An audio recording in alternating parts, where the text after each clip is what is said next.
Hello everyone.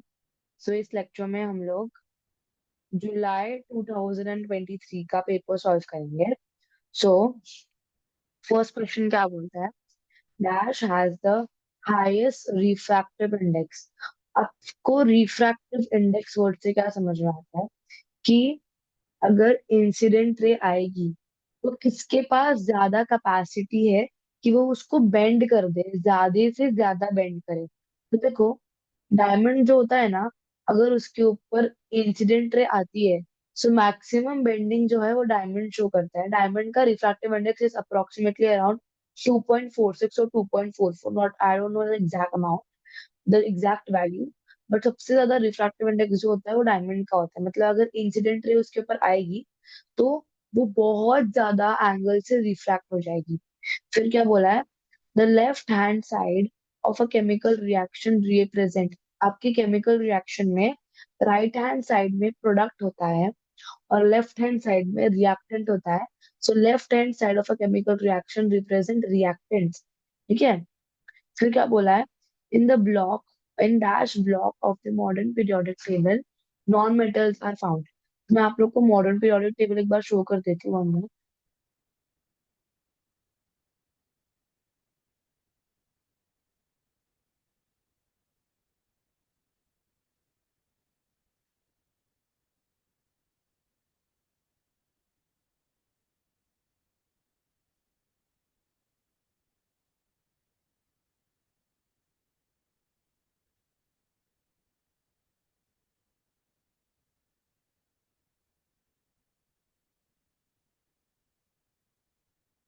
हम्म।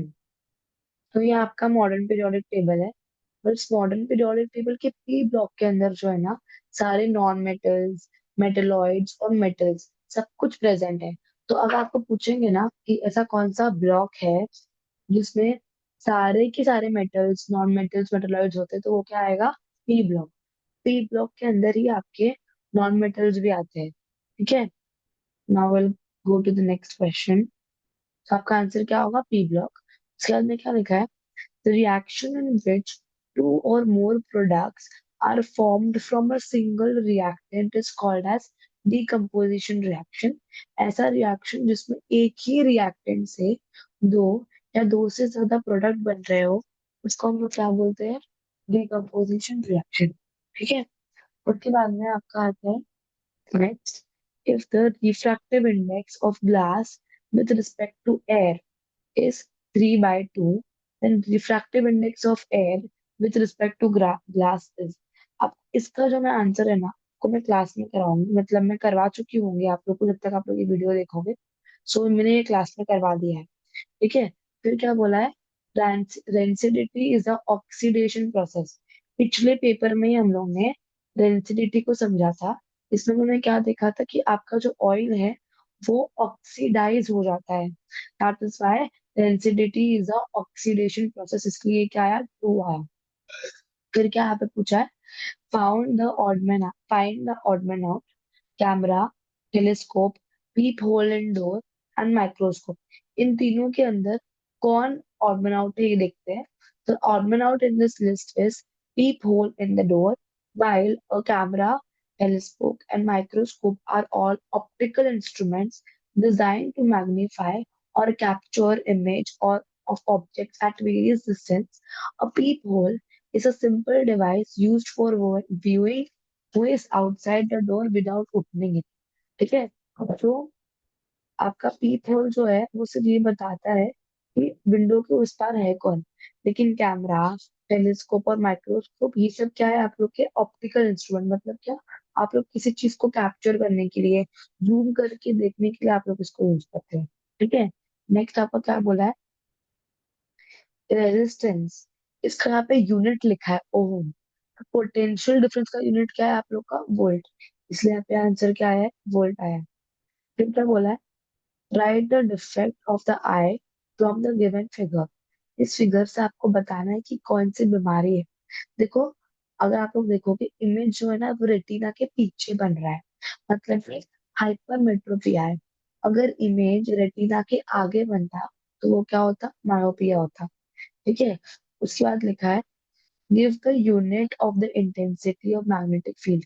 Magnetic field की intensity को हम लोग किस यूनिट में मेजर करते हैं? तो हम लोग मैग्नेटिक फील्ड की इंटेंसिटी को टेस्ला में मेजर करते हैं। ठीक है। So with this your question number one is done. और इसके आगे का question we will start in a short time.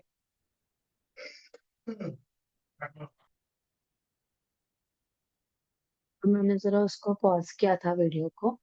सो देखो, इसमें क्या बोला है, right the defects of the I from the given figure. इस फिगर से आपको पहचानना है कि कौन सा आई डिफेक्ट हुआ है। देखो ये जो इमेज है वो रेटिना के पीछे बन रही है, इसलिए इसको हम लोग क्या बोलेंगे, हाइपरमेट्रोपिया। अगर ये जो पॉइंट है ये रेटिना के आगे होता तो हम लोग उसको क्या बोलते हैं, मायोपिया बोलते हैं। ठीक है। फिर क्या बोला है, give the unit of intensity of magnetic field. देखो मैग्नेटिक फील्ड कितना स्ट्रांग है, इसको हम लोग मेजर करते हैं। तो हम लोग इसको टेस्ला में मेजर करते हैं। The unit of intensity of magnetic field is measured in Tesla. ठीक है। फिर आएगा आपका, 1 minute.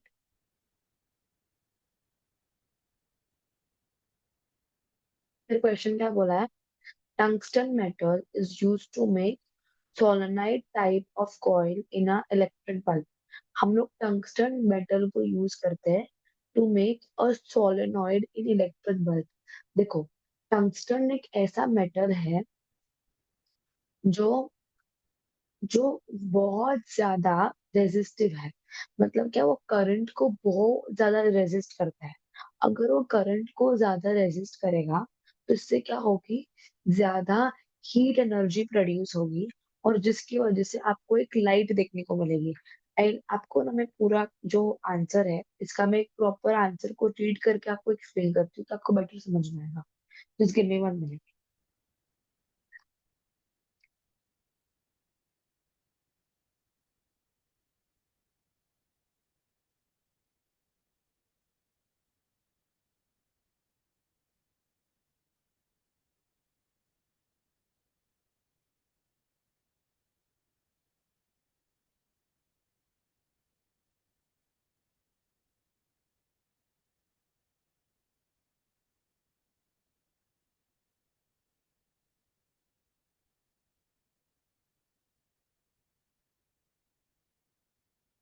Yes.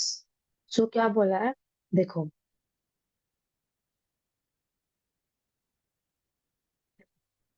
Electric bulb works on the principle of heating effect of electric current.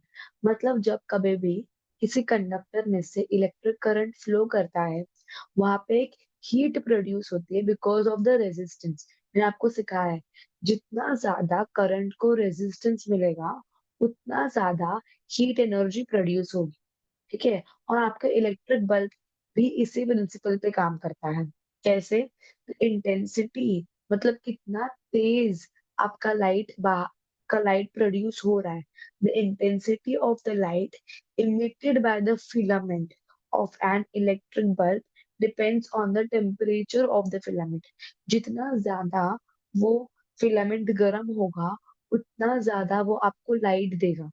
और वो गर्म कैसे होगा, अगर आपका जो वो एलिमेंट है, अगर आपका फिलामेंट ऐसे मटेरियल से बना हुआ हो जो करंट को अपोज करता है, जो करंट को रेजिस्ट करता है।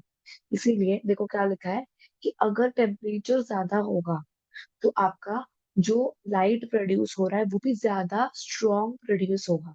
और टेम्परेचर ज्यादा कब होगा, जब जो मटेरियल यूज किया है वो करंट को रेजिस्ट करेगा। जितना ज्यादा वो करंट को रेजिस्ट करेगा उतना ज्यादा टेम्परेचर होगा, और अगर ज्यादा टेम्परेचर होगा तो ज्यादा तेज लाइट आएगी। ठीक है। सो when the electric current is passed through the filament, a large amount of heat is generated and the filament becomes hot and then the light emits। मतलब जैसे ही उस फिलामेंट में से जो टंगस्टन का बना है उसमें से करंट पास होगा, वैसे ही उस करंट को क्या मिलेगा, रेजिस्टेंस मिलेगा। जितना ज्यादा रेजिस्टेंस मिलेगा उतना ज्यादा हीट एनर्जी प्रोड्यूस होगी, और जितना ज्यादा हीट एनर्जी प्रोड्यूस होगी उतना ज्यादा आपको लाइट मिलेगा। ठीक है। सो और क्या बोला है, the melting point of tungsten is very high. देखो, अगर हमने कोई ऐसा मटेरियल यूज किया जिसका मेल्टिंग पॉइंट लो हो, तो मेटल है ना, गर्म होते ही पिघल जाएगा, आपका बल्ब फट जाएगा। तो आपको एक ऐसा मटेरियल यूज करना पड़ेगा जिसका मेल्टिंग पॉइंट बहुत हाई हो, ताकि गर्म होने पे भी वो पिघले ना। ठीक है, so that the filament can be heated to a high temperature without melting. So tungsten is a metal which has a very high melting point. इसीलिए इसको ज्यादा से ज्यादा गर्म भी किया तो ये मेल्ट नहीं होगा। ठीक है, hence tungsten metal is used to make solenoid type of coil in the electric bulb. ठीक है, 1 minute।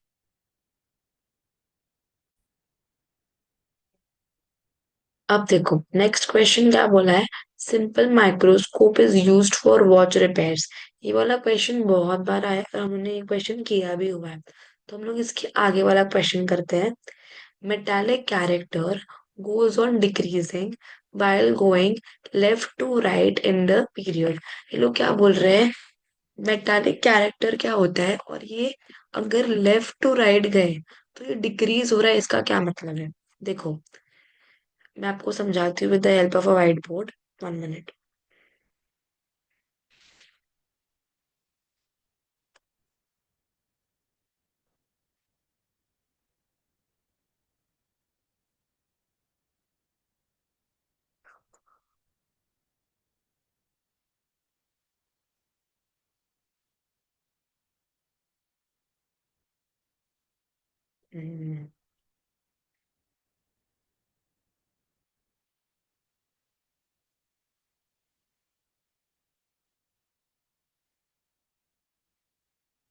मेटालिक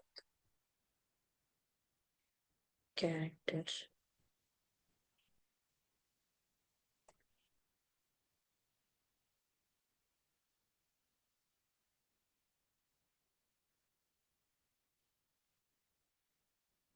ये क्या होता है कि कोई एटम कितना जल्दी इलेक्ट्रॉन को डोनेट करेगा। जितना जल्दी वो इलेक्ट्रॉन को डोनेट कर देता है, हम लोग क्या बोलेंगे, वो ज्यादा मेटालिक है।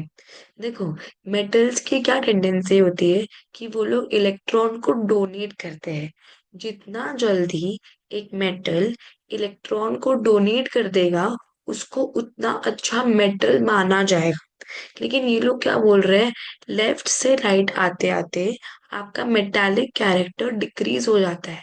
इसका क्या मतलब है कि आपका एटम जो है जल्दी से इलेक्ट्रॉन नहीं दे पाता। क्यों ऐसा होता है, बिकॉज देखो जैसे जैसे ना,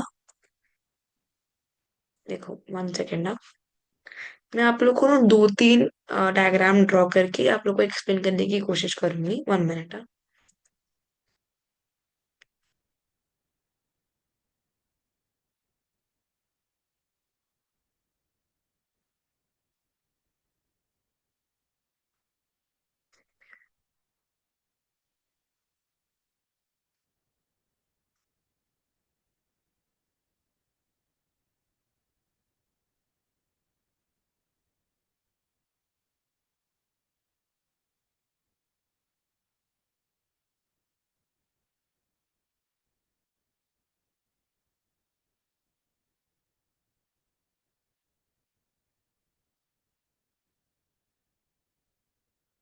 एक सेकेंड ना, इसको जरा दूर होना चाहिए था।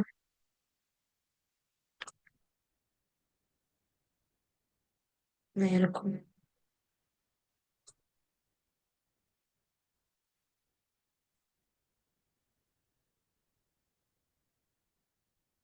इसको मैं डिलीट करती हूँ।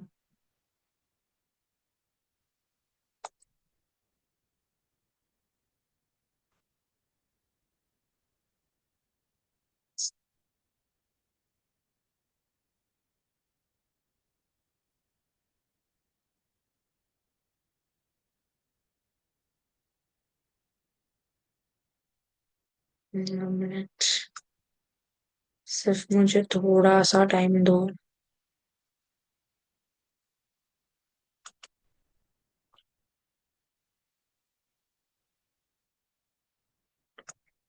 क्या हो गया यार।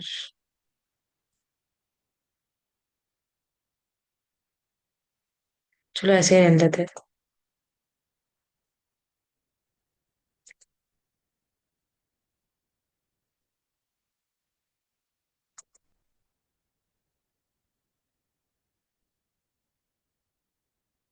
ठीक है। मैंने चार ऐसे सर्कल्स क्यों बनाया मैं आपको समझाती हूँ। 1 मिनट आप।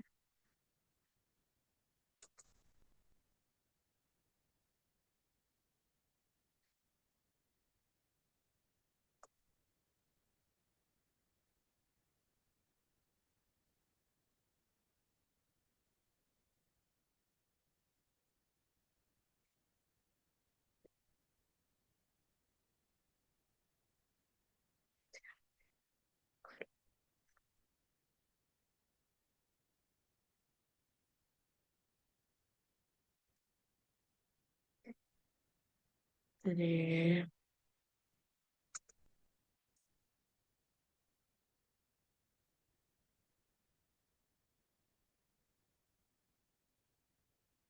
लिथियम,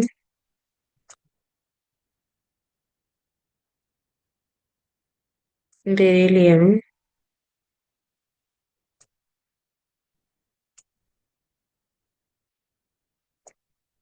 ये आपका बी मतलब बोरॉन,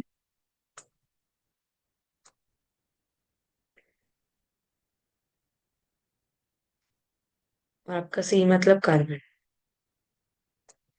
ठीक है। आपके लिथियम का एटॉमिक नंबर होता है 3, बेरिलियम का होता है 4, बोरॉन का होता है 5, कार्बन का होता है 6। अब देखो, क्योंकि इनके नंबर ऑफ शेल सेम है, ये लोग सेम ही पीरियड को बिलोंग करते, दैट इज पीरियड नंबर 2। अगर दो शेल रहेंगे तो कौन सा पीरियड होता है, पीरियड नंबर 2। तो देखो, तीनों भी जो है ना पीरियड नंबर 2 को ही बिलोंग करते हैं। ठीक है। अब इसका एटॉमिक नंबर 3 है, मतलब इसके पास प्रोटॉन भी 3 होंगे, इसके पास इलेक्ट्रॉन भी 3 होंगे। तो 3 इलेक्ट्रॉन कैसे अरेंज होंगे मैं आपको दिखाती हूँ कैसे अरेंज होंगे। देखो, एक इलेक्ट्रॉन यहाँ, एक इलेक्ट्रॉन यहाँ, और एक इलेक्ट्रॉन बाहर। सिमिलरली एक इलेक्ट्रॉन यहाँ, एक इलेक्ट्रॉन यहाँ, एक इलेक्ट्रॉन यहाँ, और एक इलेक्ट्रॉन यहाँ।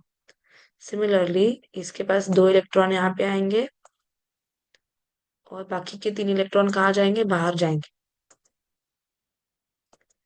उसके बाद में इसके पास एक इलेक्ट्रॉन इधर, एक इलेक्ट्रॉन यहाँ, एक इलेक्ट्रॉन यहाँ, एक इलेक्ट्रॉन यहाँ, एक यहाँ, और एक यहाँ। अब इसमें हो रहा क्या है आपको पता है, समझो, ये जो बीच में एल बैठा है, मतलब लिथियम बैठा है, बेरिलियम बैठा है, बोरॉन बैठा है, और कार्बन बैठा है, राइट। तो जो ये बीच में बैठा है ना, समझो ये मैग्नेट है। क्या समझोगे आप लोग, ये मैग्नेट है। ठीक है।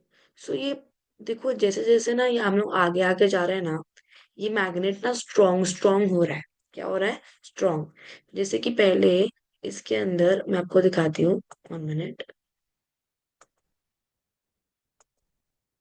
इसके अंदर चार्ज है +3। कितना है, +3। तो इसके अंदर कितना है, +4। कितना है, +4। इसमें चार्ज है हमारा +5। इसमें कितना है, +6। तो जैसे जैसे हम लोग के पीरियड में आगे जा रहे हैं, ये चार्जेस बढ़ रहा है, मतलब ये और स्ट्रॉन्ग स्ट्रॉन्ग हो रहा है। तो ये प्लस चार्ज पता है क्या करता है, इस नेगेटिव चार्ज को ना बाहर जाने ही नहीं देता। लेकिन क्योंकि ये थोड़ा कम स्ट्रॉन्ग है, ये इस इलेक्ट्रॉन को निकलने देगा। ठीक है। ये इससे भी ज्यादा स्ट्रॉन्ग है, तो इस इलेक्ट्रॉन का निकलना थोड़ा मुश्किल होगा। आप इसको ऐसे समझो कि किसी की मॉम थोड़ी कम स्ट्रिक्ट है, अगर वो कम स्ट्रिक्ट है तो वो जो बच्चा है वो इजीली बाहर निकल सकता है। लेकिन जैसे जैसे मॉम की स्ट्रिक्टनेस बढ़ती जाएगी, बच्चा बाहर नहीं जा पाएगा। सिमिलरली यहाँ पे भी यही हो रहा है। आपका जो इलेक्ट्रॉन है यहाँ पे एडअप तो हो रहा है, लेकिन इस केस के अंदर जो आपका न्यूक्लियस है वो स्ट्रॉन्ग होते होते जा रहा है, और इसका जो इन्फ्लुएंस है इस इलेक्ट्रॉन पे ज्यादा हो रहा है। मतलब ये न्यूक्लियस अभी क्या करेगा, इस इलेक्ट्रॉन को बाहर निकलने ही नहीं देगा। और अच्छा मेटल क्या होता है, अच्छा मेटल वो होता है जो इलेक्ट्रॉन को इजीली निकलने देगा। तो इसके इन दोनों के कंपेयर में थर्ड वाला जो है वो इलेक्ट्रॉन को जल्दी निकलने देगा। फोर्थ और फिफ्थ के कंपेयर में फोर्थ वाला इलेक्ट्रॉन को जल्दी निकलने देगा, और फिफ्थ और सिक्स्थ के कंपेयर में फिफ्थ वाला इलेक्ट्रॉन को जल्दी निकलने देगा। तो जैसे जैसे आप लोग लेफ्ट टू राइट जा रहे हैं, ये लोग जो न्यूक्लियस है वो ज्यादा ज्यादा स्ट्रॉन्ग हो रहा है। इसका क्या मतलब है कि ये इलेक्ट्रॉन्स को निकलने नहीं देंगे। और अगर हम लोग हम हमारे इलेक्ट्रॉन्स बाहर नहीं निकल पा रहे हैं, मतलब इनका मेटालिक कैरेक्टर क्या हो रहा है, डिक्रीज हो रहा है। इसीलिए हम लोग क्या बोलते हैं, जैसे जैसे हम लोग पीरियड में लेफ्ट टू राइट जाते हैं, मेटालिक कैरेक्टर डिक्रीज होता है। मेटालिक कैरेक्टर होता क्या है, कितना फास्ट हमारा एक एटम इलेक्ट्रॉन दे पाता है। लेकिन जैसे जैसे हम लेफ्ट टू राइट जाते हैं, हमारा जो इलेक्ट्रॉन होता है वो जल्दी से निकलने के लिए राजी ही नहीं होता, बिकॉज उसके वो किसी एक स्ट्रॉन्ग न्यूक्लियस के पावर के अंदर होता है। इसीलिए आपका मेटल ज्यादा अच्छा मेटालिक कैरेक्टर थर्ड वाला दिखाएगा, फिर उससे कम अच्छा फोर्थ, फिर उससे कम अच्छा फिफ्थ, और उससे कम अच्छा सिक्स वाला दिखाएगा। ठीक है, I guess I was clear to you. अब हम लोग इसके आगे बढ़ते हैं, नेक्स्ट क्वेश्चन देखेंगे। 1 मिनट।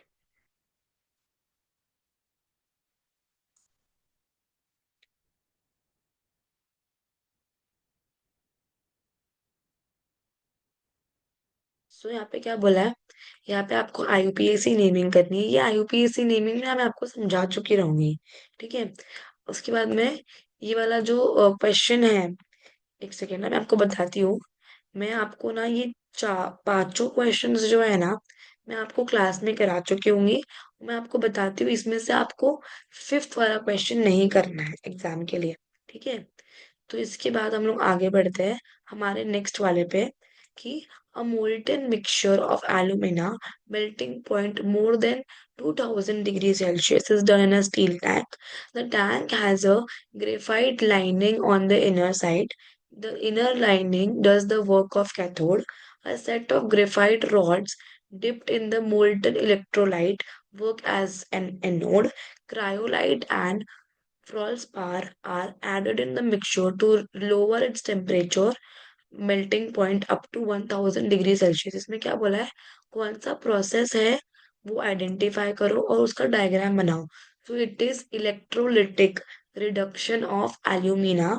ये आपको मैंने इस वीडियोस के थ्रू ही एक बार एक्सप्लेन किया था, तो वो एक्सप्लेनेशन आप लोग ने देख चुका होगा। आप लोग ने अगर पिछली वीडियोस देखी है तो उसका ही आप लोग को टेक्स्ट बुक के थ्रू एक अच्छा सा डायग्राम बना के आना है। So I will show you ये कहाँ पे है। देखो, तो ये जो प्रोसेस पूरा बताया उन्होंने, इसके बारे में बता रहे थे, इलेक्ट्रोलिटिक रिडक्शन ऑफ एल्यूमिना। और आपको ये जो पूरा डायग्राम है वो आपको एग्जाम में बना के आना है। ठीक है, सो ये डायग्राम भी आप अच्छे से करके जाएंगे एग्जाम के लिए। इसका नेक्स्ट क्वेश्चन क्या बोलता है कि with the reference of the given diagram answer the following question. अब देखो, यहाँ पे हम लोग ने क्या यूज किया है, लाइम वाटर। और यहाँ पे हमारा क्या है, कैल्शियम कार्बोनेट। 1 सेकेंड ना, 1 मिनट।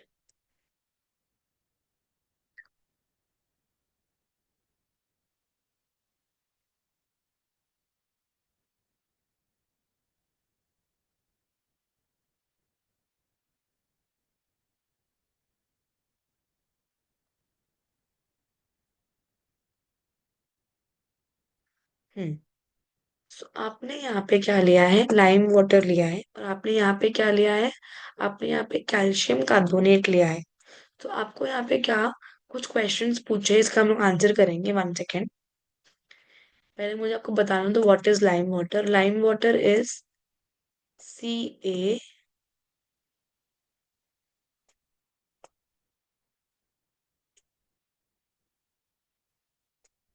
OH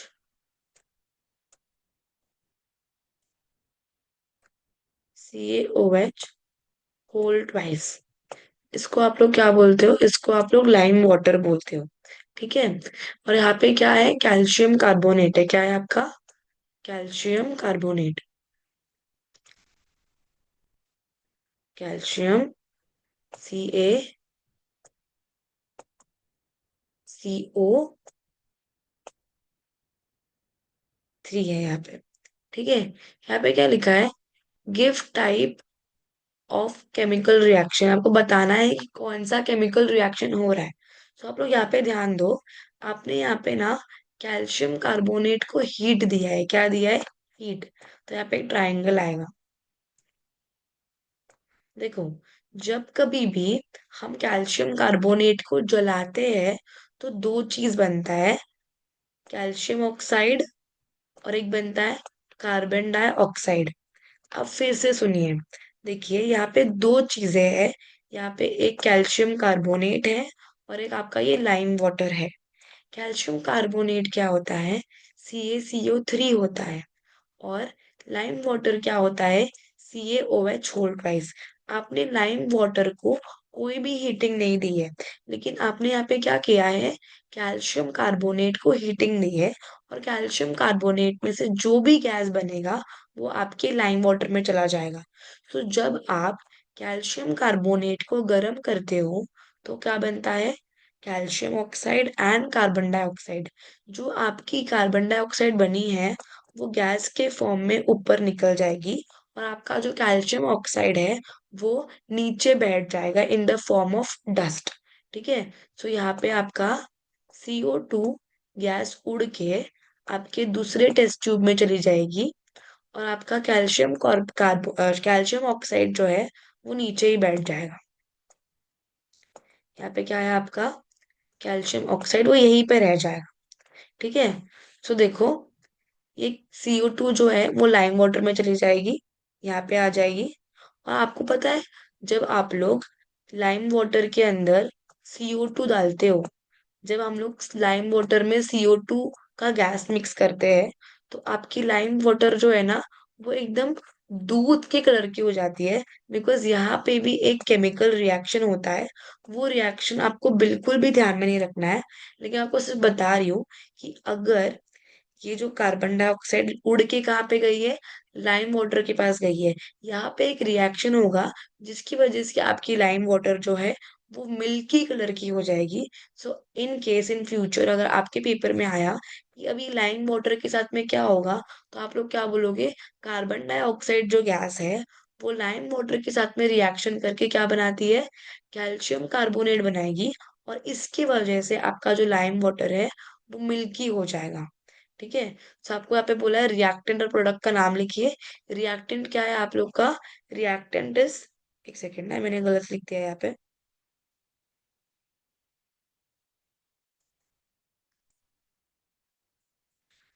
आपका रिएक्टेंट है कैल्शियम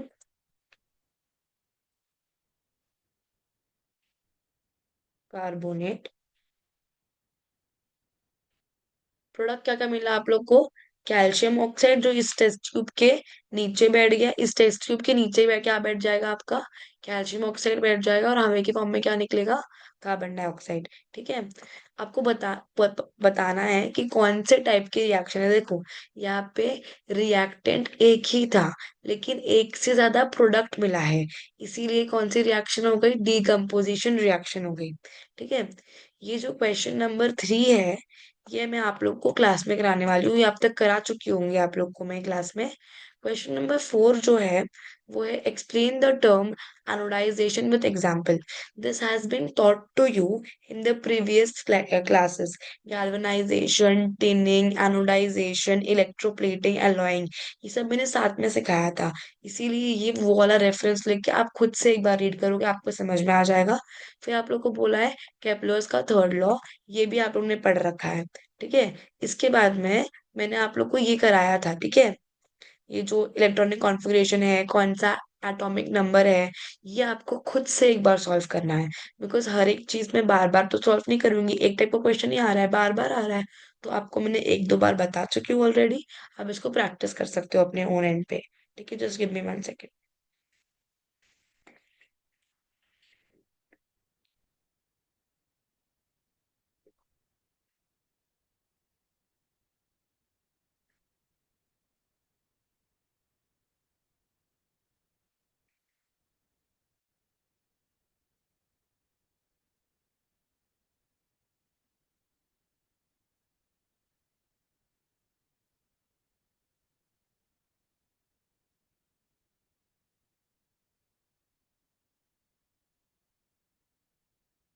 अभी रात के 2:30 बज रहे हैं जब मैं लेक्चर बना रही हूँ, इसलिए थोड़ा सा ऐसा आवाज मेरा बैठा हुआ है। ठीक है, सो डोंट माइंड, माफ कर देना कि लाइक आवाज थोड़ा बैठा हुआ आ रहा है, लेकिन कोई बात नहीं, लेक्चर टारगेट कंप्लीट करना ही था ना, इसीलिए। इसीलिए नेक्स्ट क्वेश्चन क्या बोला है, what is the contribution of India in space technology. मतलब स्पेस के रिलेटेड टेक्नोलॉजी में इंडिया का क्या कंट्रीब्यूशन रहा है। तो देखो मैंने आप लोग को यहाँ पे आंसर लिख के आया है, देखो ये कोई लॉजिक वाला तो है नहीं। आप एक बार रीड करोगे, आपको समझ आ जाएगा कि क्या क्या हमने कॉन्ट्रीब्यूशंस किए थे। फिर आपका जो क्वेश्चन नंबर 8 है, ये मैंने आप लोग को ना पिछले लेक्चर के अंदर आपको मैंने ये एक सिखाया था। देखो, जो लाइट आती है उसको इंसिडेंट बोलते हैं, जो लाइट रिफ्रैक्ट, ये जो बेंड हुई उसको रिफ्रैक्टेड रे होते हैं बोलते हैं। जब ये रिफ्रैक्टेड रे मीडियम से बाहर जाती है तो उसको क्या बोलते हैं हम लोग, इमर्जेंट रे। तो सेम क्वेश्चन इन लोगों ने सेकेंड पेपर में भी पूछ लिया है। ठीक है, सो मैं आप लोग को फिर से एक बार रिवाइज करा देती हूँ क्या है वो। यहाँ पे क्या बोला है, what is refraction of light. Refraction of light क्या होता है, जब आपकी लाइट एक ट्रांसपेरेंट मीडियम से दूसरे ट्रांसपेरेंट मीडियम में जाती है, उस केस में आपकी लाइट क्या हो जाती है, बेंड हो जाती है, ईदर टुवर्ड्स द नॉर्मल और अवे फ्रॉम द नॉर्मल। और इसको हम लोग रिफ्रैक्शन ऑफ लाइट बोलते हैं। यहाँ पे आपको इमर्जेंट रे बतानी है। तो देखो, जो ये लाइट रिफ्रैक्ट हुई थी, मैं आपको शो करती हूँ with the help of pencil. देखो, ये आपकी लाइट क्या हुई है, रिफ्रैक्ट हुई है। जब रिफ्रैक्ट हुई हुई लाइट मीडियम से बाहर जाती है, तो इसको हम लोग क्या बोलते हैं, इमर्जेंट रे। सो आपका रे सी डी, ये जो सी डी रे है, ये आपका इमर्जेंट रे है। यहाँ पे क्या लिखा है, विच टू एंगल्स आर इक्वल। तो मैं आपको बता दूं, एंगल ऑफ इंसिडेंस और एंगल ऑफ रिफ्रैक्शन, ये जो दो एंगल होता है वो एंगल क्या होता है, इक्वल होता है। ठीक है, सो 1 सेकेंड ना, मैं एक बार क्रॉस चेक कर लेती हूँ ये वाला पॉइंट।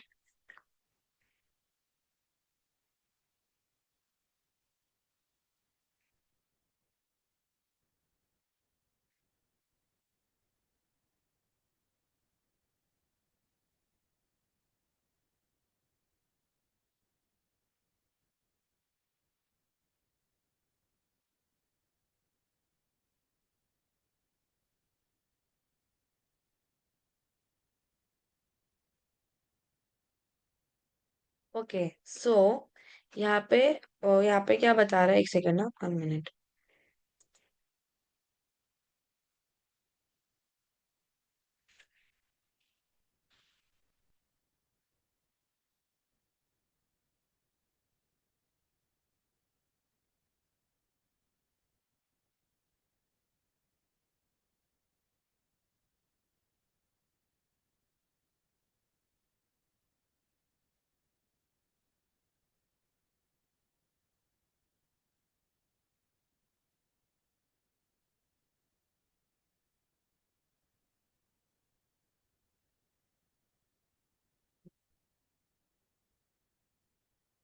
यहाँ पे आपके आंसर की में बता रहा है, angle of incidence and angle of emergence. देखो, ये जो आपकी इमर्जेंट रे है, ये जो एंगल बना रही है नॉर्मल से, और जो आपकी इंसिडेंट रे है, वो जो एंगल बना रही है नॉर्मल से, इसको बोल रहे हैं कि ये इक्वल है। ठीक है, so we will understand why it is equal. The angle of incidence and the angle of emergence are the same when a light ray passes through a parallel side transparent medium like a glass slab. मतलब ये glass slab के case के अंदर दोनों क्या रहेंगे, emergent, angle of emergence and angle of incidence दोनों क्या रहेंगे, इक्वल रहेंगे। Refraction at first surface since two surface of the glass slab are parallel the emergent. ये आप इसका एक्सप्लेनेशन रहने दीजिए, आप सिर्फ समझिए कि देखो आपका यहाँ पे मैं आंसर चेंज कर देती हूँ अपना यहाँ पे। तो इस क्या इक्वल होने वाला है, एंगल ऑफ रिफ्रैक्शन और एंगल ऑफ इमर्जन।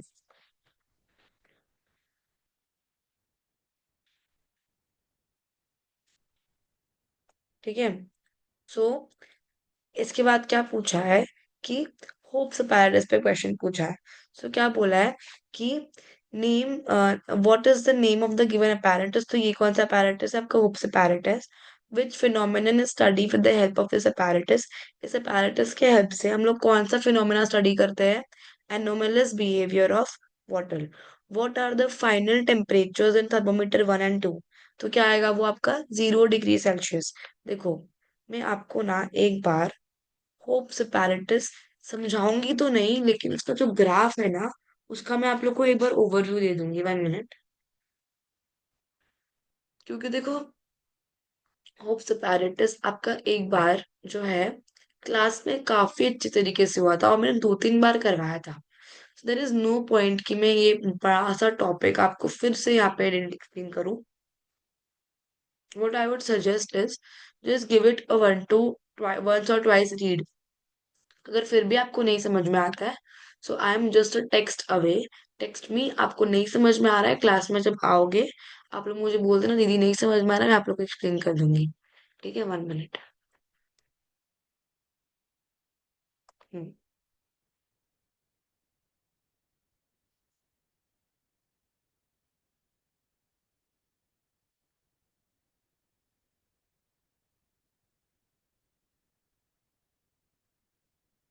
सो देखो ये जो है ना, ये आपका होप्स apparatus का ही पूरा फिगर है। ठीक है।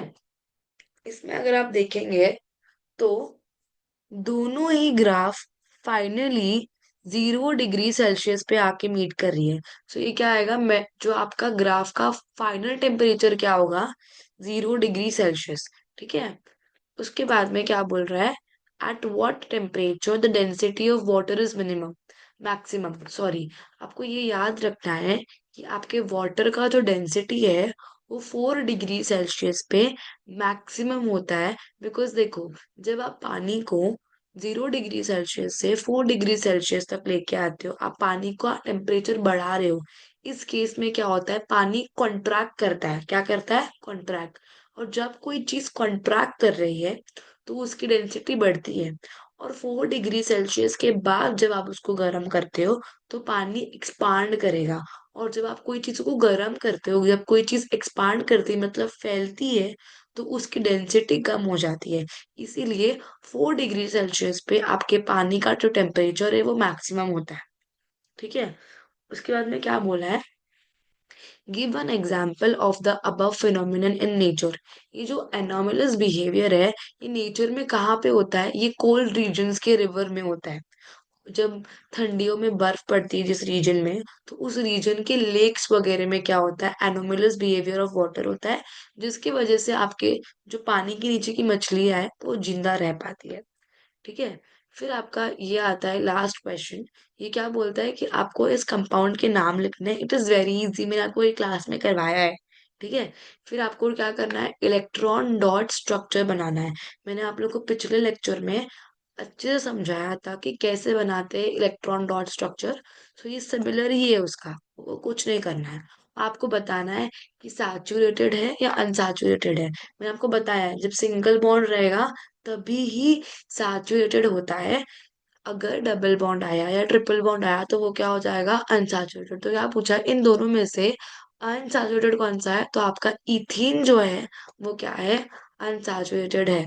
ठीक है। सो विद दिस हमारा जो जुलाई का, आई गेस हाँ, जुलाई 2023 का पेपर कंप्लीट होता है।